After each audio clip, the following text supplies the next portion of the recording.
Hey, it's Clint Daly, host of the Daily Dose Sports Podcast. You know, we release a new podcast every single Wednesday, and we bring you our own unique outlook on the world of sports. You know, we try to give you some actual insight and maybe a common sense approach to sports. Whether it's breaking news, some of the biggest games, or even some sports history, check out the Daily Dose Sports Podcast, now on the Rogue Intel Podcast Network. The Daily Dose, your daily dose of sports and sarcasm.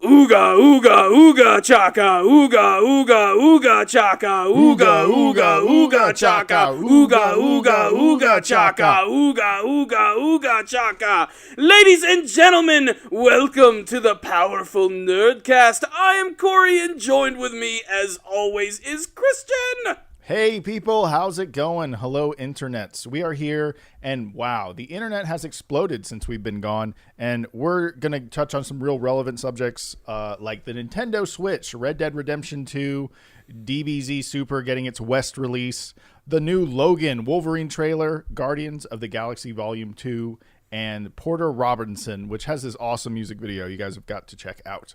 So we've got a powerful Nerdcast today.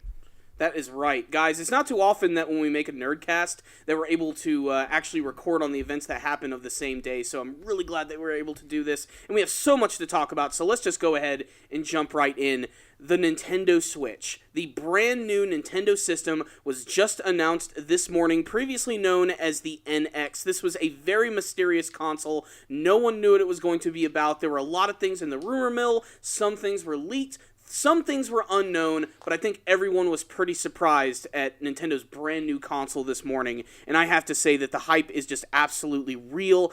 I myself am just a huge Nintendo fan. They're the one video game company that I've always been infatuated with. I grew up playing all of their games. Even when a brand new Sony or Microsoft system comes out, I tend to shun them in name of Nintendo. Nintendo is really my favorite thing, so I'm really excited for this. Christian, I know that you're more of a casual Nintendo fan, so I kind of want to start with what you thought about this brand new Nintendo console, which is also kind of a hybrid with portable consoles. Well, I would say it's not kind of anything. It's kind of everything, because you actually have a portable system, which is this like iPad looking screen, which they only showed indoors for the most part. So I would like to see what it looks like outside, if it's bright enough to actually like keep out with, like, can you stand on the street and look at it, you know, because it's kind of hard to do that with a lot of screens.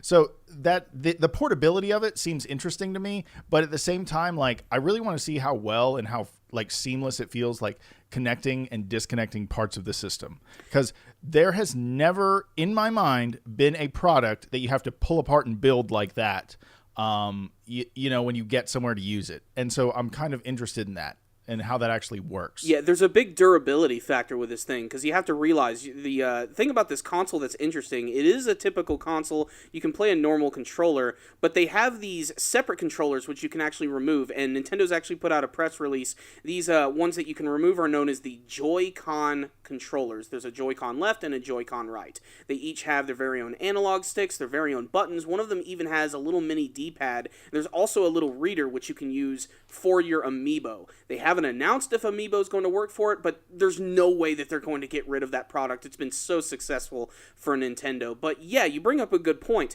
because you're constantly going to be removing these controllers from these different units. One from this controller, then to the actual system, then to the actual like screen. You're going to be clicking left and right, and hopefully it won't just break. Well, it's not that it's going to break, but like think about the metal connections. Like they're going to just wear out. Like your phone doesn't charge as well as it used to the longer you own it, because like the connectors don't work as well. You know what I'm saying? Like if you have to take this thing apart all the time, what is it? It's good for like 1,000 clicks, and then, you know, they don't know if it's going to last past that. Yeah. So that's a big factor for me. Does that, you know, interchangeability actually work in a real life setting? Because it looks cool. It's a great proof of concept, and I'm sure Nintendo is pouring a ton of money in, because this is where they want to go. It seems like this is it. They're like, let's be a hybrid system company now. Yeah, and they're really doing a great job of sort of distancing themselves from like the Wii and the Wii U. None of that is associated with this console at all. They're starting with something kind of new and fresh.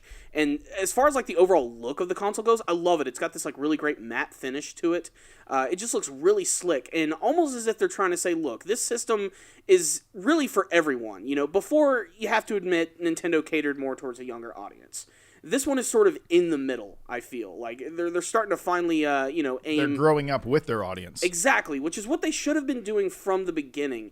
And I think that was a perfect proof of that with this Nintendo Switch preview, which, the trailer itself was only maybe about 3.5 minutes long, but they actually managed to shove a lot of info into that trailer. And I'm so glad that it wasn't just watching a bunch of Japanese suits sitting in a room having a translator talk over them, talking about what the system is. I'm glad that they showed what the system is and what it can do, and they even showed a couple of games, which was really unexpected for me. I thought they weren't going to show anything, maybe a little bit of Zelda, which that's what they opened up with.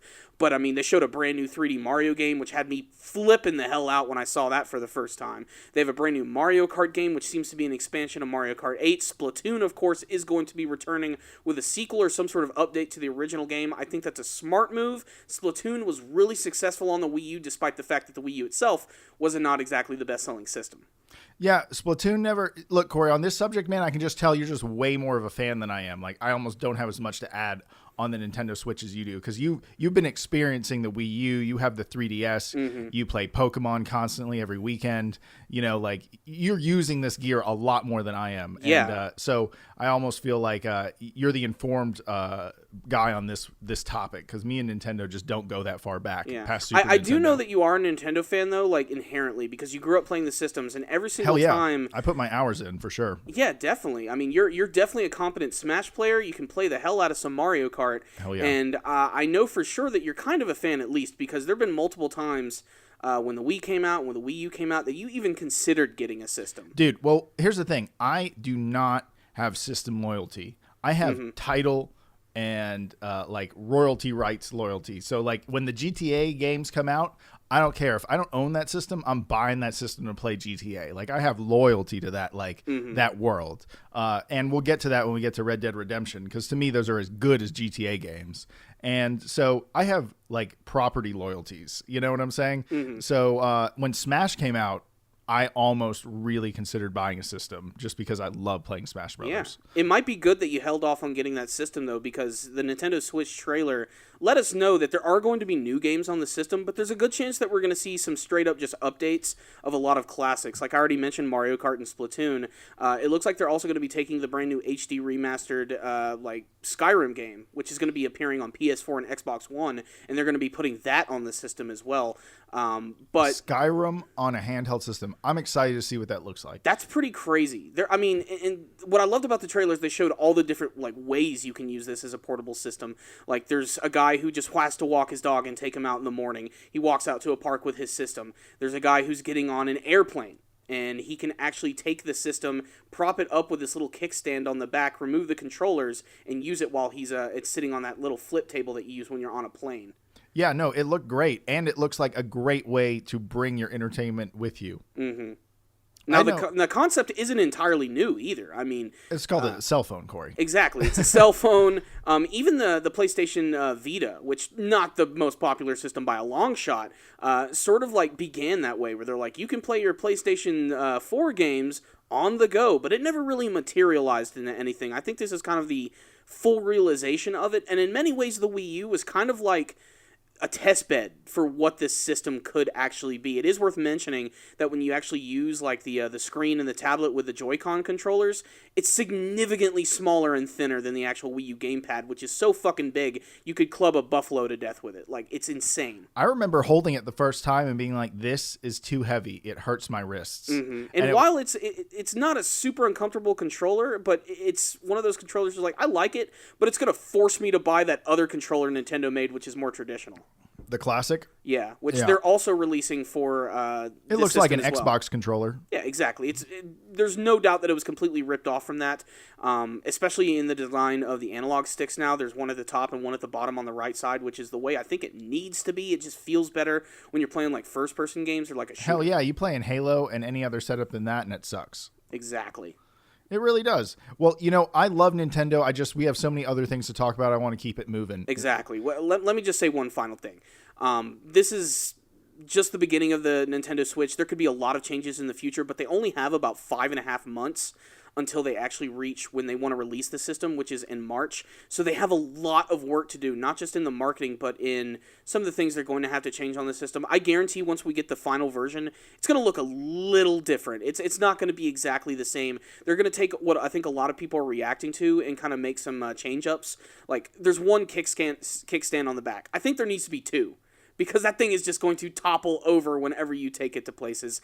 I think they're going to have to make some changes to the controllers, maybe even make them just a little bit bigger. But ultimately, it's going to come down to the games this time. Nintendo is going to have to freaking deliver on that front, and it looks like they're going to have a lot of third-party support. I'd recommend checking out Kotaku, or even better, checking out the videos at Game Explain. They do the best freaking video game discussions, and they revealed a lot of the companies that are going to be involved with the Nintendo Switch, and my God, some of them are big, and some of them are surprising. Like Take-Two, they are working on the new Red Dead game. That might be a subtle hint to the fact that we might actually see that game on the system. It might happen. Even Square Enix is going to be involved. That means the remake of Final Fantasy VII could finally be appearing on a Nintendo system. Cloud appearing in Smash could have been our very first clue to that. So the hype is real. I'm so freaking excited. I'm glad there's no more stupid motion controls, and we can get back to what's really important about Nintendo games, which is just fun gaming in general. So there it is, Nintendo Switch.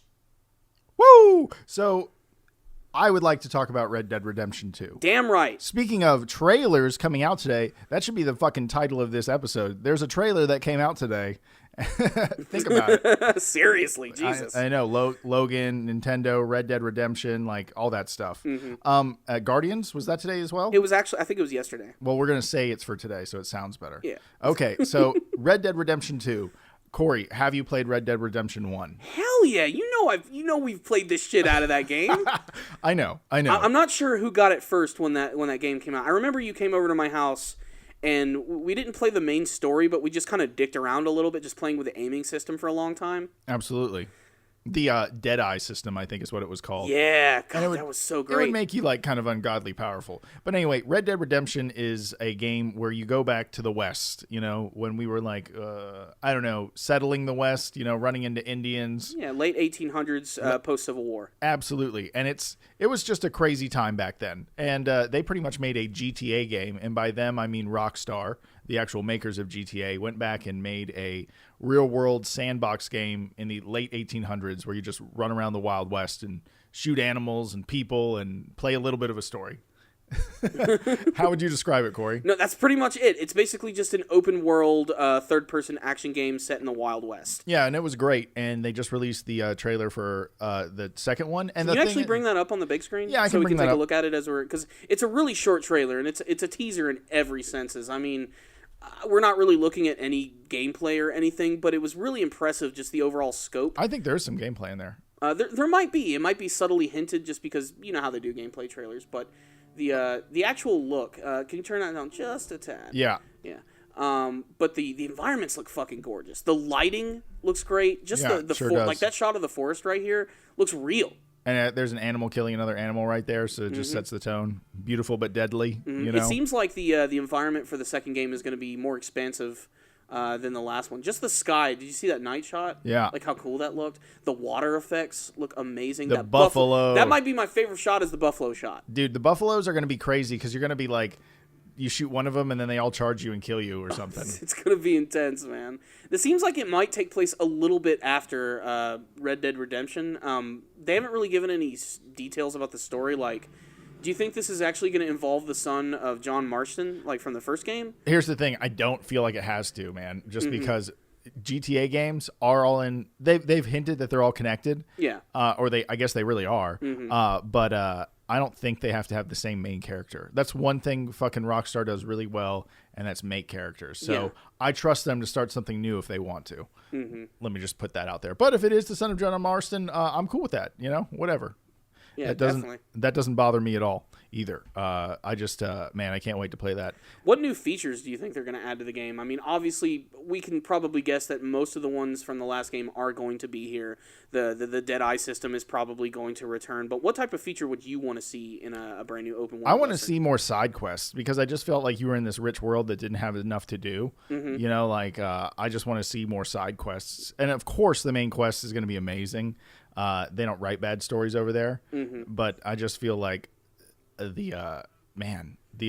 you said, some of the lighting in these shots is great. Yeah. I'm just looking over the trailer again. It looks a lot more dense, like just the amount of things that are actually in the environments. Like, I don't know, it feels more alive. Absolutely. That's not to say that the first Red Dead Redemption wasn't like that. It was atmospheric as fuck, but like, I don't know, just like that shot with the buffalo or that shot where they go into town and you get to see just the town folks and just the way like the overall like stores and shops look like. Yeah. It looks more lived in, more real. Yeah, well, the graphics are definitely better too. Mm-hmm. Like you're getting the last Red Dead came out on PS3, right? Yeah. So I don't know. We'll see what's up with that, but I think this game's going to look beautiful with the PS4 power. So. And yeah, I'm okay with it if it's going to have like a brand new character, if it doesn't follow the Marston storyline from the last one.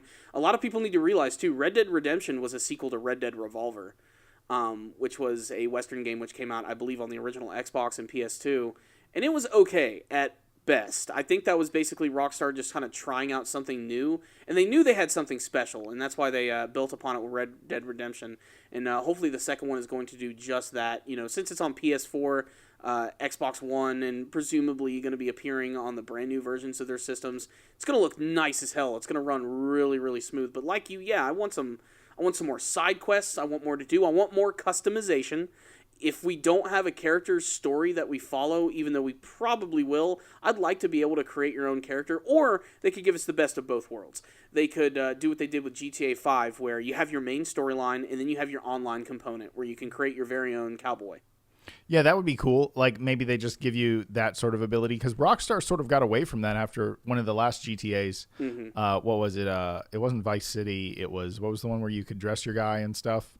The first one where you could get buff and stuff. Was that San Andreas? Yeah, San Andreas. Yeah. And they just, I don't know. They sort of said that customizing your character in GTA sort of messes with the storyline, so they don't really like doing it anymore. Mm-hmm. Oh, I mean, cosmetically speaking, I mean, like in GTA 5, you could give them different haircuts and clothes, and like that stuck around. You can still do that to the characters. I mean, like when I was playing GTA 5, I would always put Trevor in like a scary Jason mask or something. Like 90% of the time. I'd always give Franklin a beard with a bald head. A beard with a bald head? Yeah, just a huge, like, gigantic beard. Make his ass look like he's in Al-Qaeda? Basically, yeah. Just that's funny. Make him look like a freaking hard ass, almost always wearing a wife beater.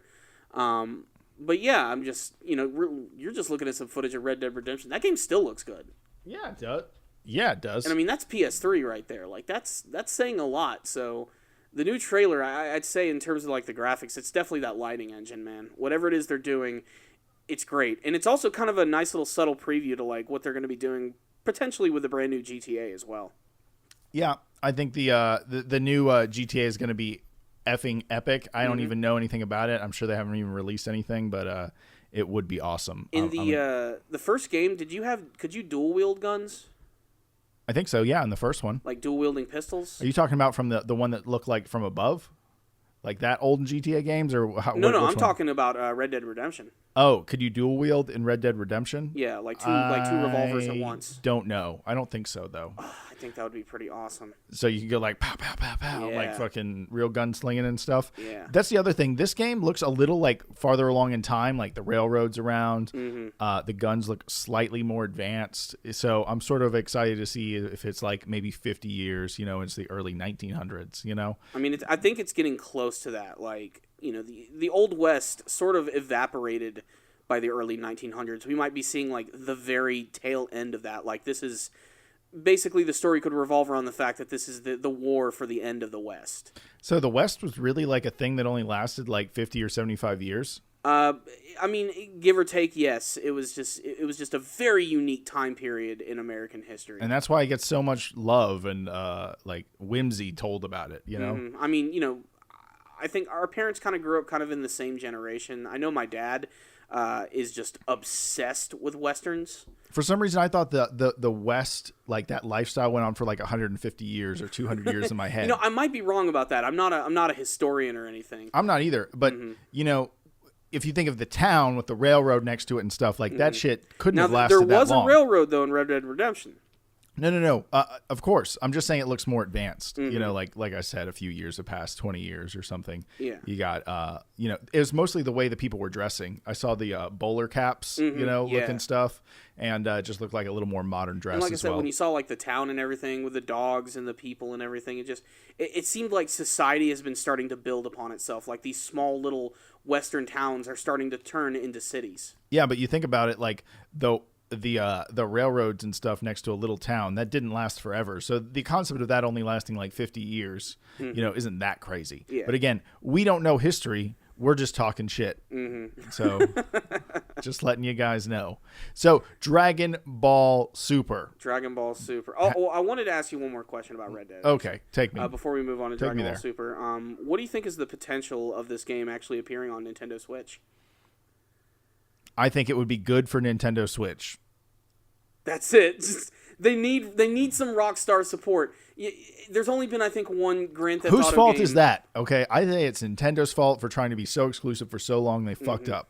So I mean, they had one Grand Theft Auto game, I believe, on their system, which was on the fucking DS years ago, and it was one of those classic top-down view Grand Theft Auto games. Couldn't you play that in a handheld? Was it the Vita that you could play it in? They did a updated version, I believe. It was either on PSP or Vita. I want to say PSP. Yeah, that's pretty far back. They basically made it a much better version of that game. I think it was called Chinatown Wars. Yeah. There was a whole subplot in a South Park episode where Cartman was obsessed with getting it, actually. Oh, okay. Yeah. But that would be big if Nintendo was able to get Red Dead Redemption on their system. It would also open up the possibility for GTA on the system, which would be great because it's a pipe dream, and it's like one of those things that could potentially never happen. But look at this. Nintendo just did a keynote with Apple, and they're sitting there with the CEO of Nintendo and the CEO of Apple are sitting there, and they announced Mario Go or whatever it is. Yeah.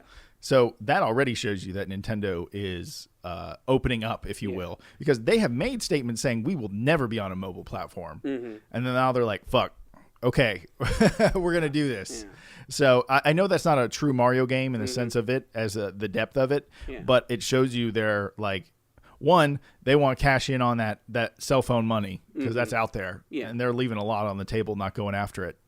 Considering all they had to do was just dump Mario on an iPhone, and they're probably making killer money. Yeah, and that's my point too. Like, if they did Red Dead Redemption, one of the coolest things about the first game was that they did a lot of these like DLCs and extra packs, stuff involving zombies and Sasquatch.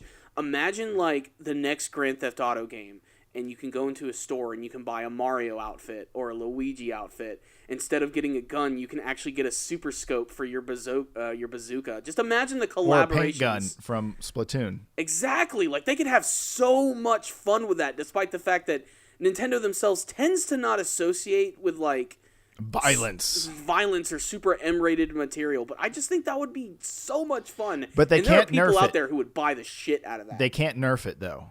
No, they can't. They either do it or they don't. Well, that's what I'm saying. It needs to be like the full-on M-rated package with a lot of cool Nintendo stuff added to it to give people incentive to want to pick up that version of the game. And I guarantee you, if they released Grand Theft Auto 6 on the system with a ton of Nintendo shit added to it just as like a special side stuff, like costumes and weapons, people would buy that game. People would buy the system for that game.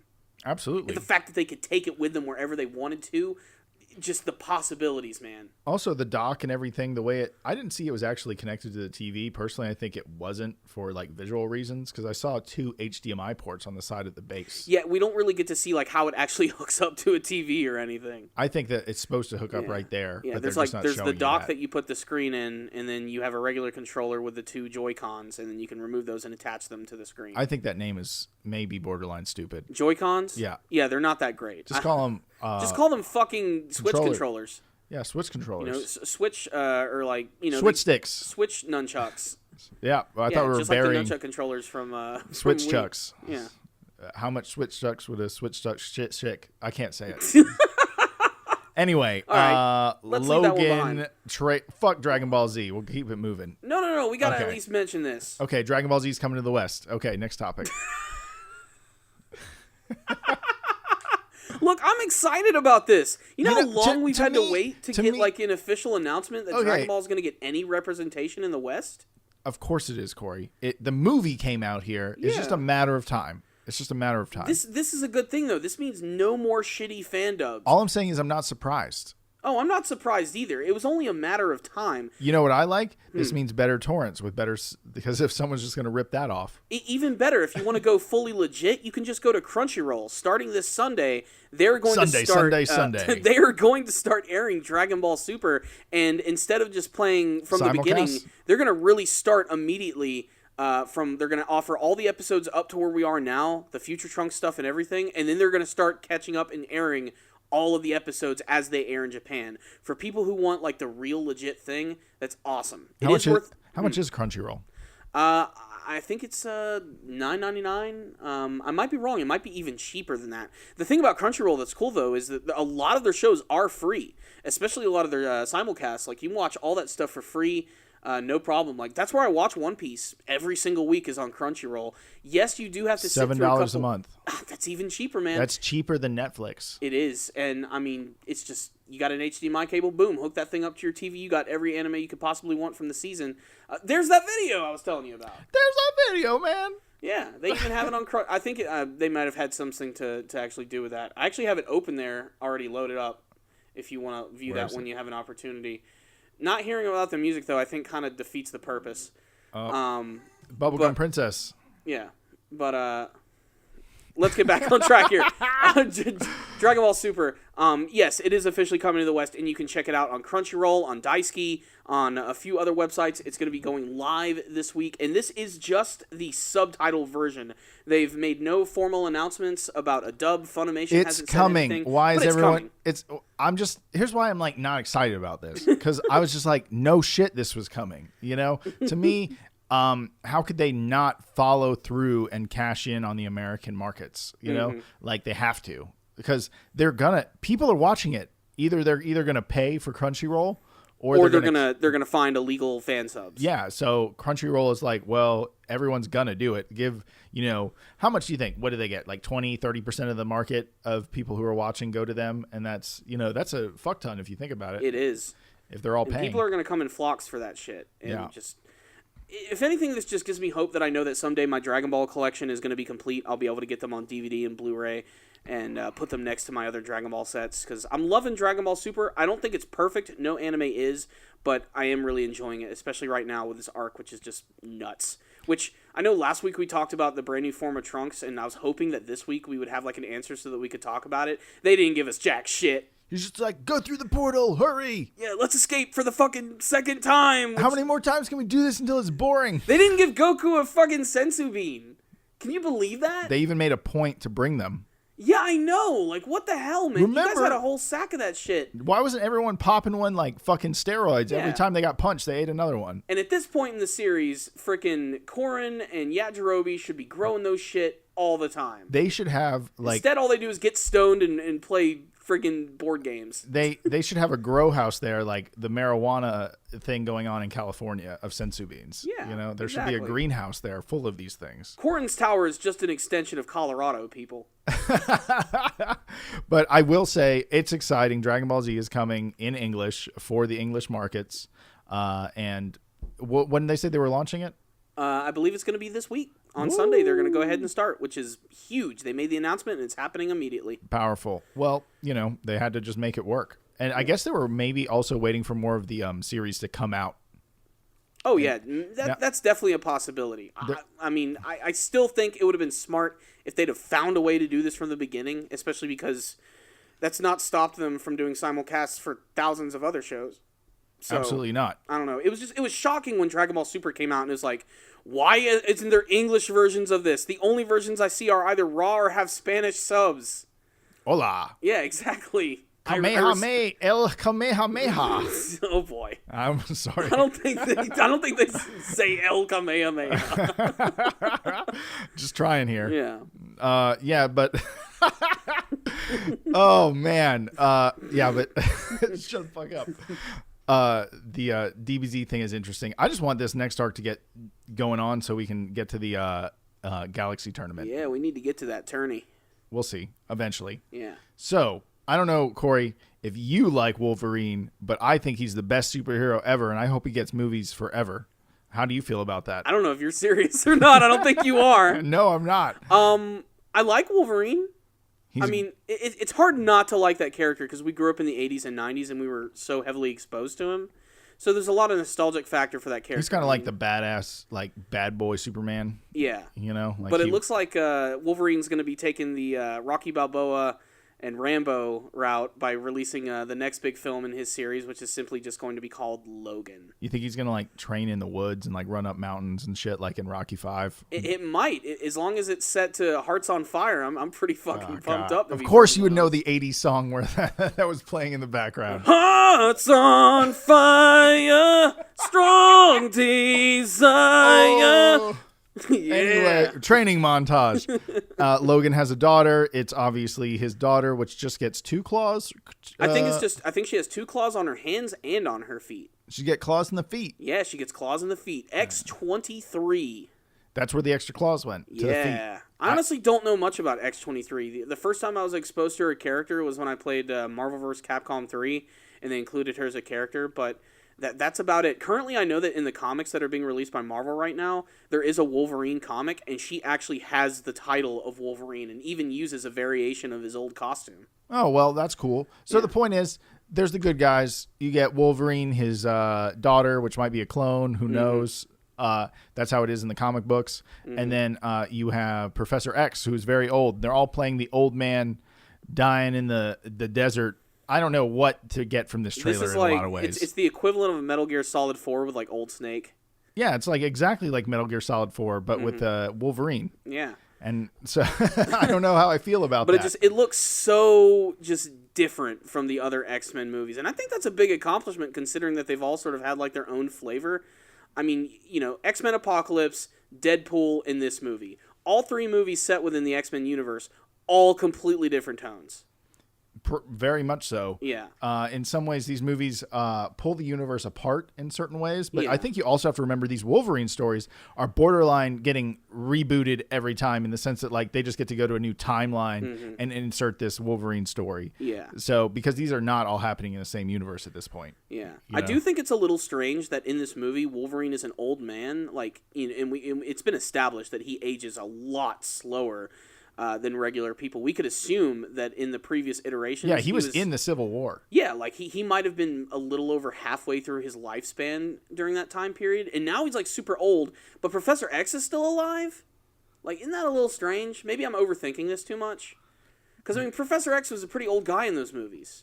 Yeah, he was in a wheelchair. And somehow he's been able to continue to live on this long to the point where apparently mutants are all just gone and dead. That's one of the big plot points of this brand new Logan movie is all the mutants are gone, but not really. They're all still hanging out and having fun. They got Robot Arm Dude there. Yeah, I don't know who the hell that was. Robot Arm Dude. There was the guy with the bandana and the sunglasses. I know he's a character from the comics, but his name just completely escapes me at the moment. But yeah, I just, I've seen the trailer about 3 times now, and I still don't know, really how I feel about it. I mean, I like Wolverine, but I'm also disappointed by the fact that since we have this old man version of Wolverine, I'm like, we're never going to see Hugh Jackman in the Wolverine costume, are we? No.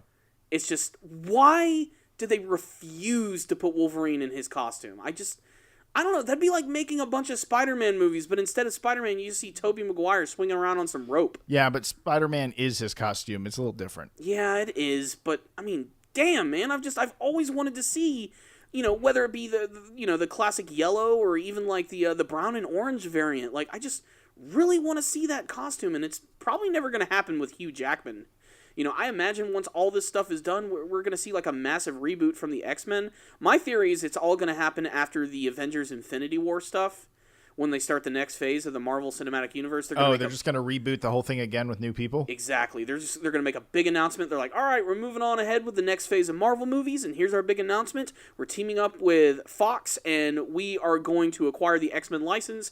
We're going to completely reboot it, and we're going to integrate it into our continuity. Oh, don't you think everyone's going to retire, though? Like not Tony Stark. Who's that actor? Robert Downey Jr.? Robert Downey. It's possible. He's got to retire soon. I don't think he's got many more in him. I think he's going to finish Infinity War, and he's out. And then his black daughter is going to take over. They could do something really bold by his black daughter's going to take over? Replacing the actor.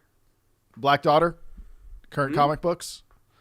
I'm just joking. I don't know anything about that, actually. Don't you know Iron Man is currently being played by a young black girl in the comics that's super smart? Really? I thought that was actually Misty Knight. Nope. Is it? Luke Cage. Is it Misty Knight? It might be. I don't think you're right. I remember reading an article like maybe a month ago on IGN. They were talking about the brand new version of Iron Man as a woman. And it might have been, because that's where she got her mechanical arm from. Well, from considering maybe the art style of the thing I looked at made her look younger, Yeah. So maybe that was we also have to realize this is American comics. Like, these characters never age, like, at all. And they're constantly rebooted all the damn time, even within the context of the actual comics. Oh, yeah, that's Misty Knight, man. Oh, dude, I got that confused. My bad. Woo! That's Misty Knight, the invincible Iron Woman? I think her name is going to be Ironheart, is what it is. Which, yes, that does sound way too much like a freaking Care Bear, but, I mean, that's what it is. Iron Woman, I just don't think works that well, and I'm a firm believer that if someone's going to take the mantle of something, they need to switch it around and make it a little different. I don't know. I don't want her to be Iron Man, but I'm okay with her being Ironheart. Yeah, it's like War Machine. Yeah, exactly. I mean, War Machine is completely different. I mean, still similar in many senses. But, Misty Knight, I'm pretty sure, is going to be the brand new Ironheart. What the hell do you do with all that hair when you put that helmet on? That I don't know. That is some real Tony Stark magic right there. CG magic. Yeah, you're looking at that image right there. A lot of those characters are completely rebooted and slightly like that Spider-Man up in the top right. Yeah. That's not Peter Parker. That's Miles Morales. Who's that? He's an alternate version of Spider-Man who's been kind of controversial for some people. I don't have a problem with him. I just wish he wasn't just called Spider-Man. I wish he was his own thing. Because he has a lot of the same powers. That Incredible Hulk that you saw in that picture. Oh, yeah, there's another one. That's Falcon, who's actually the new Captain America right there. There's a female Thor for some reason or other. Winter Soldier. Yeah, Winter Soldier. And in that last picture you saw with the Hulk, who was hanging around with Misty Knight and all those other characters, that's actually not Bruce Banner. That is the character whose name is Amadeus Cho, who has now taken on the powers of the Hulk, which, again, I think that's kind of stupid, that his powers can just sort of be transferred to someone else. I don't know. I'd rather... Who's the guy in the purple mask that looks like Cobra Commander? I have no idea, actually. Oh, okay. I see Squirrel Girl. I see the How Wasp. can you miss Squirrel Girl? Is that Squirrel Girl? No, the one that looks like a squirrel. Oh, that one. It looks like a bad Halloween costume. It is. Squirrel Girl's always been kind of a joke, but people love her. I mean, I wouldn't be surprised if we don't see Squirrel Girl eventually. I never thought we'd see Rocket Raccoon. Well, that's true, but now that works. Now that's everyone's favorite character, along with Groot. Everybody loves Rocket Raccoon, and let's go ahead and segue into that. Obviously, we can agree. The Logan trailer was good. It was atmospheric. It had the Johnny Cash song, which was a remix of the 9 Inch Nails song, and it really gave this super heavy feeling to this, which makes it a unique X-Men movie. I can't judge until I see it. It's another one of those situations. But we also got a brand new trailer for Guardians of the Galaxy Volume 2. Not so much a trailer. They're calling it a sneak peek. And again, you don't really see anything aside from just the characters again. You get to hear the song Hooked on a Feeling again, which I'm guessing is just the official theme of the Guardians at this point. Yeah. They loved using it in the first movie. It worked a lot then. It's going to work a lot now. But the new trailer, you just basically get to see the team back in action.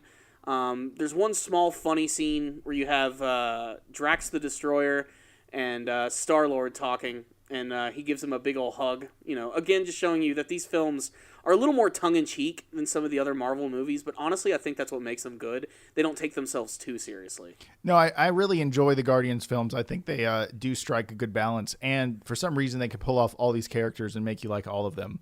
Mm-hmm. That to me is tough the biggest accomplishment. That is one of the hardest things to do, and we'll see if they're able to do it with this next one. I'm excited to see this movie though. Oh, I can't wait, and I got a didn't even feeling realize it was it's going to be good.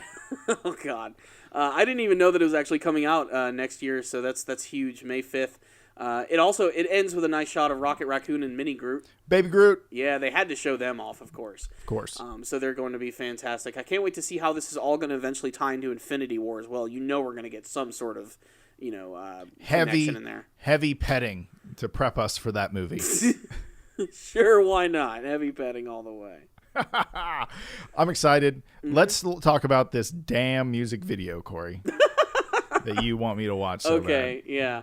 There's a music video which was just released a couple of days ago by Porter Robinson. Is this in Japanese? The anime portions are, but they're only bookending. The rest is a music video. This is from Porter Robinson. It's a collaboration with Madeon, and the name of the song is Shelter. Well, it's got 1.7 million almost. Yeah, and it just literally came out, and I got a lot of requests to look at it, and when I first saw it, I was like, this doesn't really seem like something that I would really enjoy. But it's a really great short story that somehow managed to tug at my heartstrings a lot. I just read some of the comments. They didn't give it away, but they're like, oh, it's so emotional. Yeah. I'm a little bitch, you know? The actual context of the story of the music video is that it's about this girl whose name is Rin, and she's able to create these worlds with this tablet that she has, and she's stuck in this virtual world, but you don't know the reasons behind it. And it's fully revealed at the very end of the short film why she's in this world and why she has control over it. And it's done so strictly with imagery, and it's great. It's amazing that they were able to tell this story in such a short amount of time. And the music itself is also really good. It's kind of like, I guess, synth pop in a way. It kind of has that feeling to it. A little bit of Eurodance is included in there as well.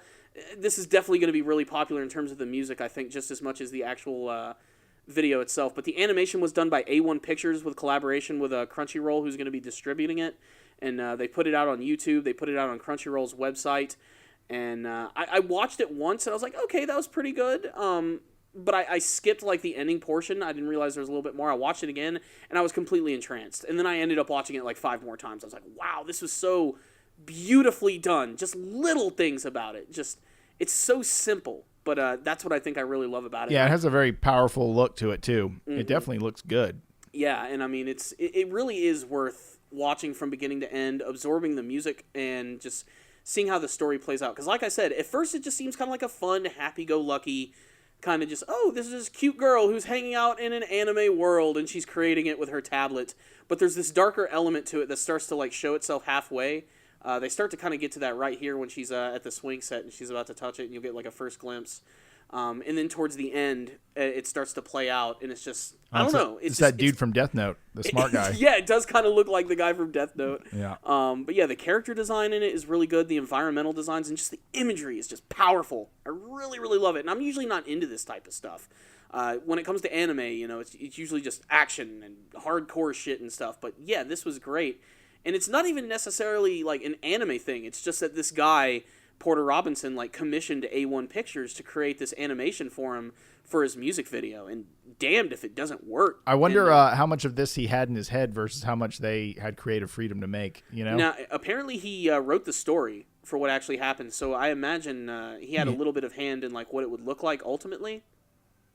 But I don't even know if I want to give away, like, you want me to kind of, like, give away, like, what happens towards the end? No, I'm just going to skip there. All right, well, all right, so basically what's really going on in the story, and sorry Spoiler guys, alert. I have to talk about it.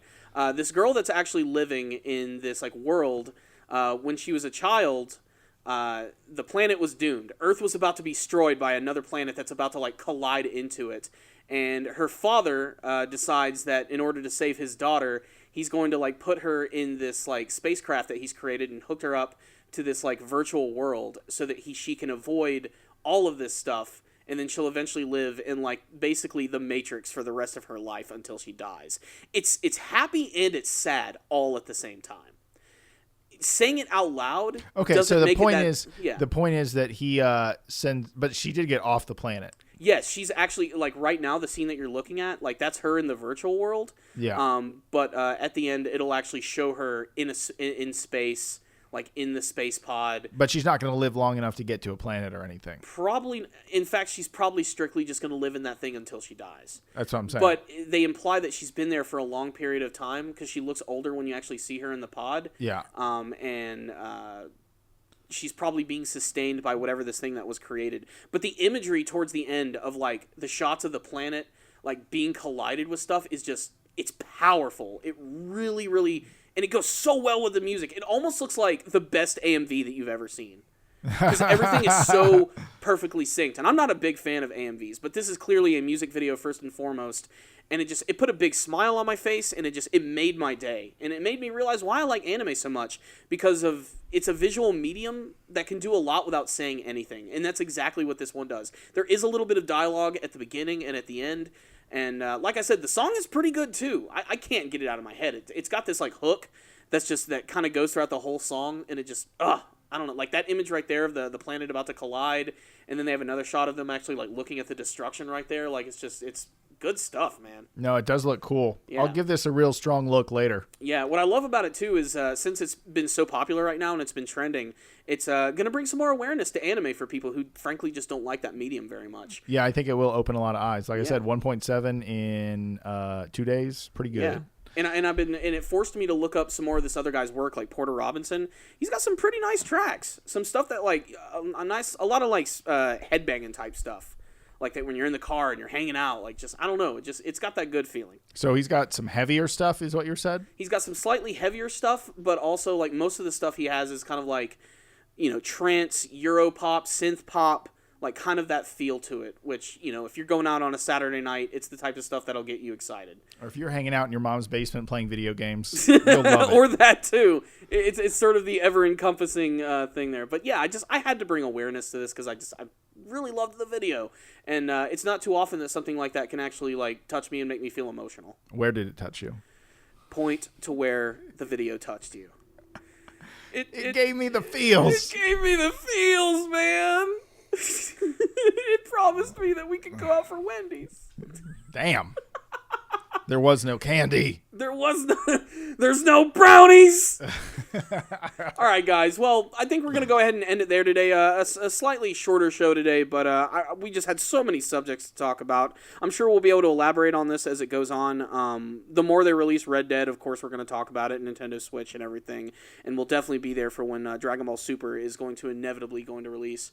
But before you guys go today, we want to hear your thoughts about some of the topics that we talked about today. Are you excited for the brand new Nintendo Switch? Did you like the brand new trailer that they dropped? And what did you think of Red Dead Redemption 2? Are you excited to play that? Will you be tuning in for Dragon Ball Super? How about that Logan trailer? And make sure to tell us what you thought about Porter Robinson and Madeon's brand new video, Shelter. You can tell us in the comment section below. Also, before we go today, I just want to take a moment to thank our network, Rogue Intel. These guys are amazing. Make sure to give them thanks by going over to rogueintel.com, and if you would like to help keep their network going, make sure to go to rogueintel.com/Amazon for all of your shopping needs. So there it is. Christian, you have anything else you want to say? Thank you, everyone, for listening. You are awesome. You're the reason we're here. Keep enjoying the show. And until next time, the Powerful Nerdcast is out.